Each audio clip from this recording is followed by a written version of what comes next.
जनवरी 2023 के अनुसार पाकिस्तान पर कुल कर्ज $274 बिलियन है। मतलब $274 बिलियन इनकी जीडीपी के 80% के बराबर है या उससे ज़्यादा है। अब सोचिए, अगर ये कर्ज उतारे हैं तो इनके पास खाने के लिए, क्या पहनने के लिए कुछ भी नहीं बचेगा, सब बिक जाएगा तो भी कर्ज शायद ख़त्म ना हो। इनके पास अब जो फॉरेन रिजर्व है वो बस $5 बिलियन ही बचा हुआ है, उससे भी कम बचा हुआ है। अब ये कर्ज उतारें या खाएं। अब ये लोग भूखे नंगे घूम रहे हैं पाकिस्तान के सड़कों पर। आप देख रहे हैं कैसे आटा के लिए मारा मारी हो रही है। अब बात करते हैं, 1 केजी आटे का कीमत लगभग ₹150 से भी ऊपर हो गया है। मतलब एक बैग आटा ₹3100 का मिल रहा है और यह इतना महंगा होता जा रहा है कि लोग सड़कों पर लड़ाई कर रहे हैं आटे के लिए, एक दूसरे को मार रहे हैं, काट रहे हैं। उसके बाद पाकिस्तान की स्थिति ऐसी हो गई है कि पाकिस्तान में 8 बजे के बाद बिजली भी बंद है। मतलब आप 8 बजे के बाद सरकारी नियम आया गया है, एक टाइप से समझ लीजिए कि उसके बाद आपको बिजली भी नहीं मिलेगी। कुछ इस तरह के हालात हैं पाकिस्तान में और धीरे धीरे पाकिस्तान डिफ़ॉल्ट हो ही गया है। अब धीरे धीरे बर्बादी के कगार पर है। मोदी जी ने जो कहा था कि पाकिस्तान को मैं भीख मांगने के लिए कटोरा दे रहा हूँ और आप जितनी भीख मांग सकते हैं मांगो, आज पाकिस्तान की वही स्थिति हो गई कि वो कटोरे लेकर भीख मांग रहा है। पाकिस्तान में बहुत सारे ऐसे इलाके हैं जहाँ पर पीने तक को पानी नहीं है। सिंध जैसा इलाका है जिसमें 50% पीने तक को पानी नहीं है। अब खेती कहाँ से करेंगे, जब कोई उपजेगा नहीं तो खाएंगे कहाँ से। और पाकिस्तान की जो जनसंख्या है वो भी कृषि मतलब खेती करती है। वहाँ की आबादी 70%, जैसे भारतीय आबादी 70% लगभग खेती करती है, उसी तरह पाकिस्तान की आबादी भी खेती करती है। जिसके पास पीने का पानी नहीं हो भाई साहब, वो खेती कहाँ से करेंगे। पाकिस्तान भूखा प्यासा तो मर ही रहा है, लेकिन भाई सपना इन्हें गजवाए हिंद का देखना। सपना क्या क्या देखना है, गजवाए हिंद का। तो होगा ना। ये इंडिया वालों को मेरा पैगाम है, जब गिजवाई हिंद होने है ना तो इंशाल्लाह सबसे पहली सफ में जाएंगे, हम लड़ेंगे और इनसे 30 से 40 काफिर तो मार के ही मैं जाऊंगा। सपना इन्हें गजवाए हिंद का देखना है, मतलब हिंदुस्तान पर कब्जा करना है। जिसके घर में खाने को नहीं हो भाई, वो हिंदुस्तान पर कब्जा करने की सोच रहा है। और एक पाकिस्तानी बंदा 30-40 काफिर लोगों को मार कर आएगा। भाई ये तो वही होगी मुंगेरी लाल के हसीन सपने जैसा इन्होंने फिट कर लिया अपने दिमाग में। दिमाग को साइड कर दिया और ये लोग उसमें कुछ और ही डाल रहे हैं। आपको पता है दिमाग में इनके क्या डाला जा रहा है। मतलब एक बंदा आएगा और 30-40 लोग को मार के जाएगा आसानी से। वाह भाई वाह, क्या सीन है। कैसे कैसे लोग यहाँ पर होते हैं कि इनके दिमाग में क्या क्या चीज़ें डाल देते हैं भाई।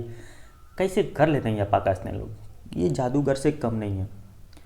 जिसके घर में खाने को कुछ नहीं है, पीने को पानी नहीं है, लाइट नहीं है, लेकिन सपना तो इनका बहुत बड़ा है। जिसका प्रधानमंत्री खुद बोल रहा है कि हमें इंडिया से बात करना चाहिए।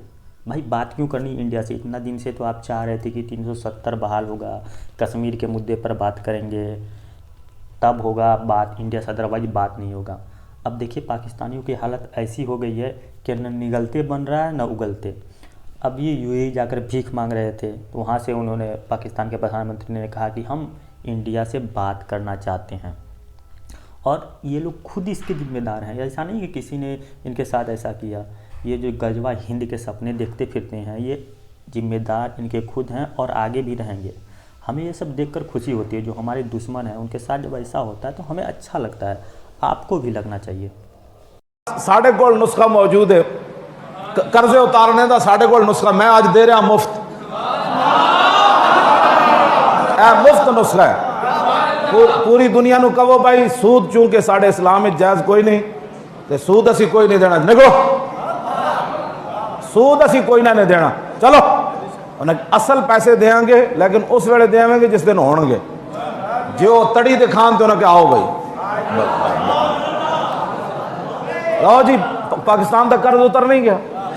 सूद असी नहीं देना, अल्लाह रसूल ने सानू मना किया। तो जरा बड़ करे उनके असल पैसे देंगे, लेकिन उदों जो पाकिस्तान के हालात ठीक हो जाए। असल का असी इनकार नहीं करो तो असी तो देने। जो कमन जी असी चढ़ाई करनी, उन्हें कहा लो जी गौरी आया फिर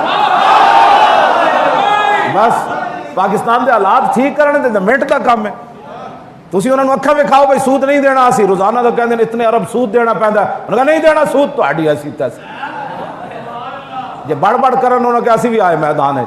ओ ब्रैलर चूचे हो तो उन्हें की लड़ना है। मैं आसिफ गफूर ਨੂੰ मुफ्त मशवरा दे। लोन लेना हराम नहीं है, पाकिस्तान में लोन लेना हराम नहीं है, भीख मांगना तो हराम नहीं है। कटोरा लेकर, पहले से ऑलरेडी इनके पास कटोरा पड़ा हुआ है और वो कटोरे लेकर भीख मांगने निकल जाते हैं। लेकिन भाई साहब ये हराम नहीं है।